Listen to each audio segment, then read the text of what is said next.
And also, when you go to the polls, there's also a provision where you can go, if you go to the polls that day and you don't have your ID, you can cast a provisional ballot, and you have, depending on what state, you have 6 to 10 days to present your ID. So, exactly. So no one's turned away from voting. You can vote. You just have to get your proper ID. Look, voting is a privilege in this country, and there are certain, requirements that we all have. All three of us here, we have certain requirements that we need in order to cast a ballot.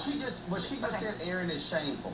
When you say voting is a privilege, these are the same people who talk about our troops overseas fighting for the American way, democracy, our power and our vote. Now all of a sudden it's a privilege? No. Any Republican, any Democrat, any independent should be saying voting is a fundamental right in this country. Now, Aaron, what also is troubling about this is that the American Legislative Exchange Council, ALEC, this shadowy group out of Washington, D.C., they have lots of corporate funders.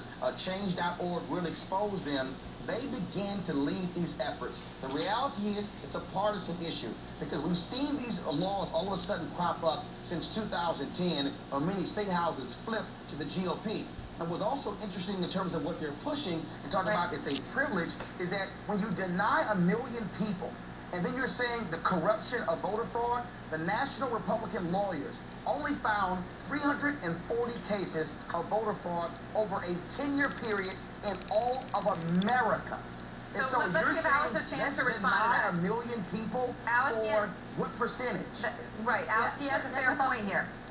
Well, to just make sure we get all the facts out there, Texas itself has already tried 50 cases, and currently in Texas alone, there are almost 250 cases pending that are to be investigated that involve dead people casting ballots. And keep in mind, we're not talking about huge presidential elections that are decided by tens of thousands of votes. Many of these races come down to just a handful of votes. We're talking about state house races that are critical. So if you're a candidate on either side of the aisle, you want to make sure that these elections are fair and lawful. Alice, I'm harvesters going on. I'm thinking about. I just want to say, I remember a time, Alice, when I was 17 years old, and a guy that I'd known my whole life, Richard, he was almost 60.